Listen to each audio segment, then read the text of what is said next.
You're listening to the Health and Happiness Podcast with Travis Kemper and Lauryn Maxwell.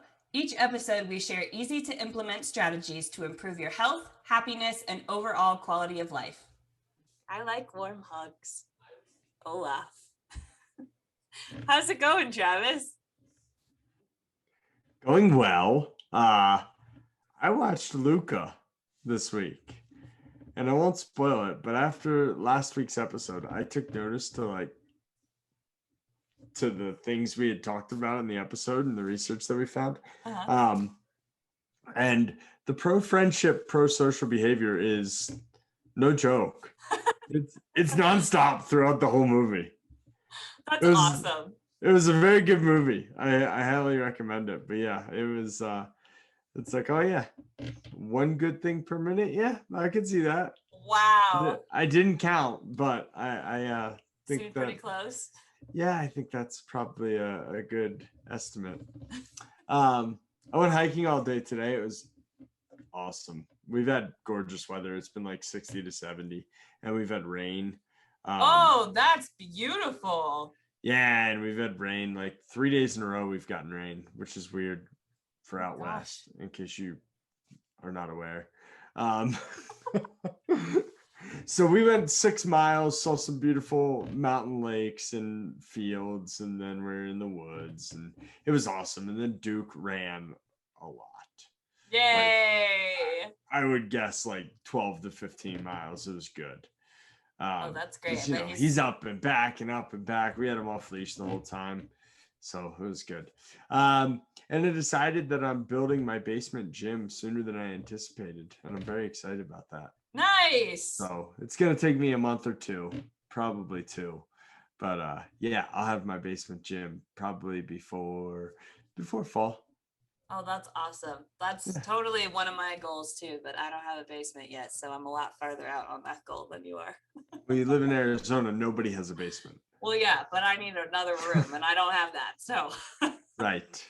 Well, how's it going in Flagstaff? Well, Flagstaff's kind of on fire. Well, I guess not Flagstaff itself, but like everywhere around it is kind of on fire. The Raphael fire is quite close to us, I guess, because we were on like the set to evacuate phase stage, I don't know, for the last week. Like pre-evacuation. Yeah, so it's like pack your bags basically, and then when it's go time, you can go. But we did get downgraded to ready over the weekend, so I think hopefully it's getting more under control. But all of last week, it was like smoke had settled in the town. It was like raining ash, like dime-sized pieces of ash over here. So we didn't spend a lot of time outside. I guess not. Yeah, it wasn't very breathable. Yeah, that was like last year here. Yeah, you could smell the smoke inside. Yeah, it's nasty. Yeah. So awful. This weekend was my dating anniversary with my husband. We've been together for 12 years as of yesterday. Yeah, a long time. A long time. So sometimes I forget how old you are. You are older than me, Travis. But also I am young. Thank you, because aging is just a number. Let's just say that, because, we had a whole episode on that. Anyway, so we were planning on staying in Flagstaff because we love Flagstaff to celebrate our anniversary. But because we couldn't go outside or do anything, we escaped to Phoenix for the day yesterday and went to the Odyssey Aquarium and took Keely in the pool at my mom's house and went swimming and did all that kind of fun stuff. So it was really fun. Yeah, normally I would give you crap about going to Phoenix in the summer, but I guess and you did. Your town's on fire. You did give me crap about it. I guess when your town's on fire, it makes sense. Yeah, it made sense for this weekend. We escaped the smoke and got some air conditioning. So what are we going to talk about today, Travis? The benefits of hugs and affection. Yeah! I've been waiting for this episode. I'm so excited. Well, then I'm going to let you start it off. Yes. So we found a bunch of benefits of hugs. This is basically just a non-exhaustive list of what are the benefits of hugs. So Hugging can help lower our stress throughout the day. Some researchers believe that hugging and other interpersonal touch can boost a hormone called oxytocin, which is also known as the bonding hormone or the cuddle hormone. It can also boost happy hormones like dopamine and serotonin while reducing stress hormones, including cortisol and norepinephrine. Hugs can also bring the body out of a sympathetic dominant state, which is basically like your fight or flight state, and into the parasympathetic, which is the rest and digest state. Simply through the act of hugging, our brains can produce soothing chemicals that help us feel more safe and less threatened throughout the day, which is awesome. Hugs can also give our immune system a boost. One study found that people who were hugged and felt socially supported also experienced less severe signs of sickness. Hugs might even lower, actually they do, but we'll see that later. It said hugs might even lower heart rates and blood pressure. There was a study with 59 women that found some interesting results. After a short series of questions and general chatting about their partner, some women ended each session with a 20-second hug. The women who received a hug from their partners had lower blood pressure and heart rates during stressful sections of testing. The researchers think that oxytocin that we talked about earlier might be the cause for their better heart health. Hugs can also lead to decreased depression. That's awesome. Yeah. Lots of benefits. Yeah, the depression makes sense. We've talked about, loneliness before. So yeah. Lots of good stuff. So another one from Psychology Today, benefits of affection, basically went over everything that you just went over, but also said that especially for women, you not only get put in a better mood immediately, but a better mood for tomorrow. So hug somebody today for a better tomorrow. Oh, that should be the title for this episode. And then another website that I looked at kind of reviewed some of the research and synthesized it. That's not the right word. Summarized it? Summarized. There you go. Synthesized, summarized. They're the same thing, right? I think so. I have a doctorate degree. So they found the health benefits of cuddling. They found that, again, a lot of the same ones that you had mentioned above, but also they found that cuddling can decrease pain, improve your digestive system's effectiveness, and improve your sleep quality. All of those are awesome. Yeah. And then I found a study at Carnegie Mellon University that followed over 400 participants to examine the relationship between social support via hugs in relation to stress and immune resilience. So this one's going to make me laugh. But they tracked hugging and argument statistics for this group of people. And the participants were then intentionally exposed to a cold virus and quarantined for 2 weeks to assess infection and signs of illness. So, Lauryn, I have a question right here. Uh-huh. How in the world is this ethical? I had the same question when doing the study. Like, excuse me, what did you just say? So they intentionally make people sick. I don't think I've ever seen a study do that. Well, I mean, they used to do it all the time before there were rules that said you can't do this stuff. Right. But apparently Carnegie Mellon just makes their own rules and screw it. Just get people sick.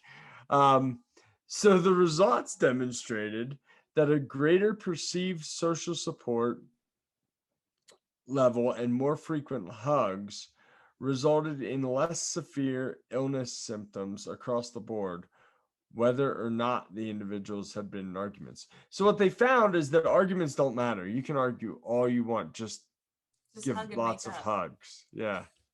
Just get lots of hugs and you will have less severe sicknesses. Maybe that's why my sicknesses usually aren't that bad. Although I got hit with that doozy this year. You did. You did. Maybe you didn't get enough hugs during that time. We'll blame Julia. Julia, give your husband some more hugs. Yeah, that is a wild study. I read that over too, and I was like, wait, hold on. They did what? Interesting. I mean, they found an interesting result, but the method of getting there was a little questionable. At best. Yeah. So our next study looked at the relationship between self-reported frequency of hugs as well as levels of oxytocin and blood pressure. This was examined in 59 premenopausal women before and after warm contact with their husband or partners, ending with hugs. The results demonstrated that frequent hugs between spouses or partners are associated with lower blood pressure and higher oxytocin levels in premenopausal women.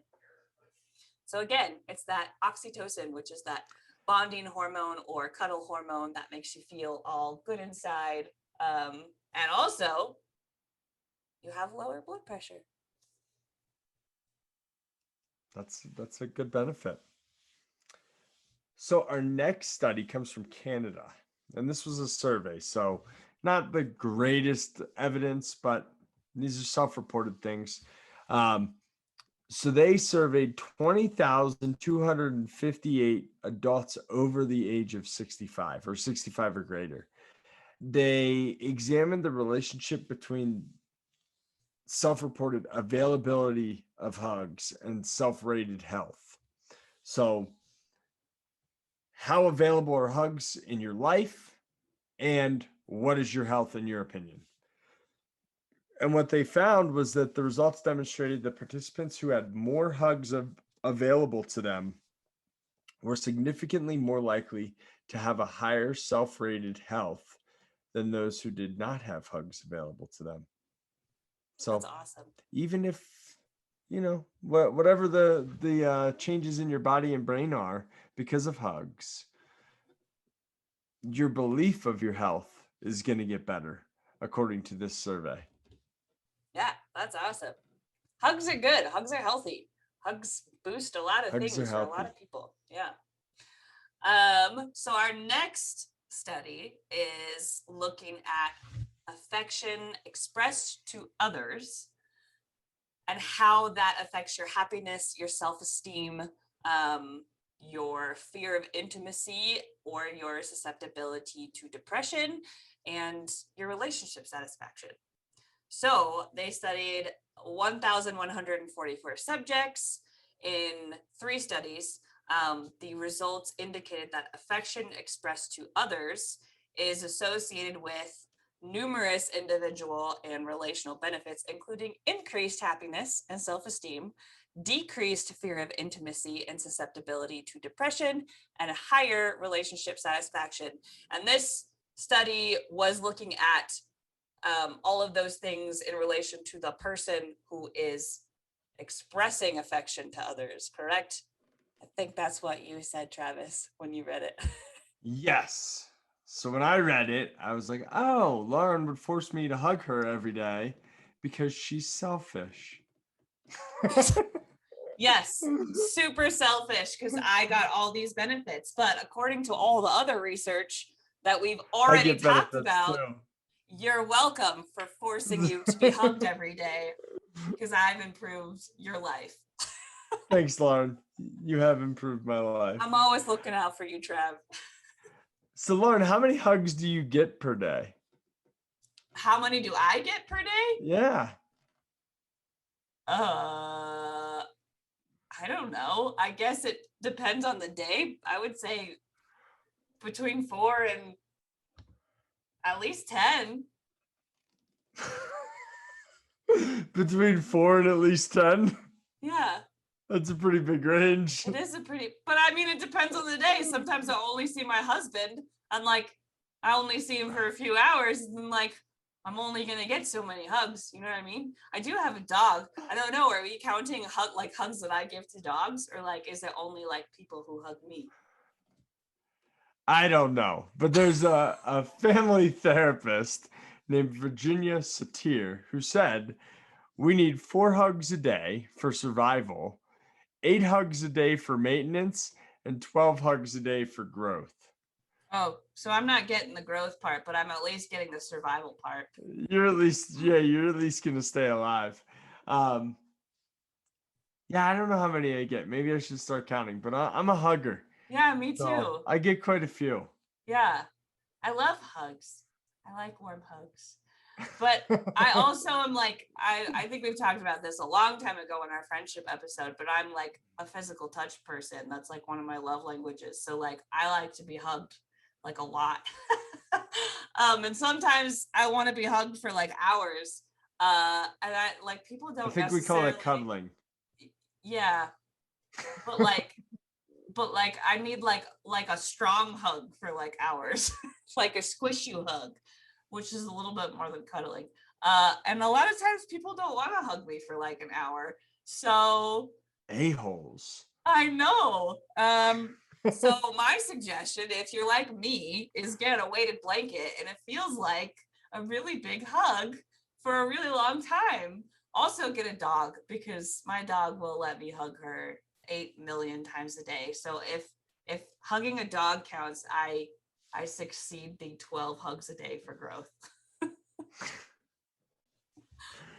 Nice. Yeah, well, I give my dog a lot of affection too, a lot of hugs. Yeah.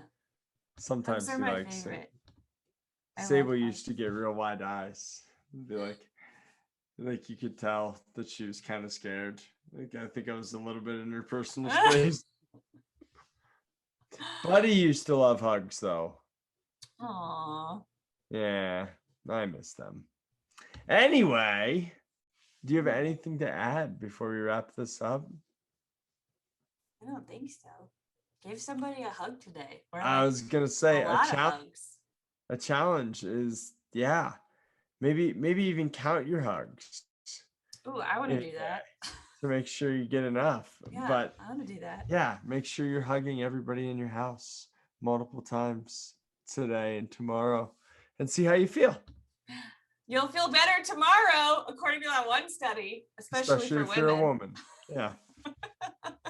Awesome. Thank you, everybody.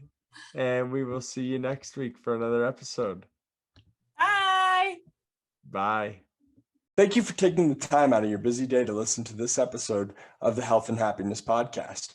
We hope you enjoyed the episode and are getting benefits from our content. If your life is improving in part due to the information in this podcast, we would greatly appreciate you sharing the episode with your family and friends on social media and leaving us a review so we can continue to reach more people and improve the health and happiness of the community at large. Thanks again, and we will see you next week for another episode of the Health and Happiness Podcast.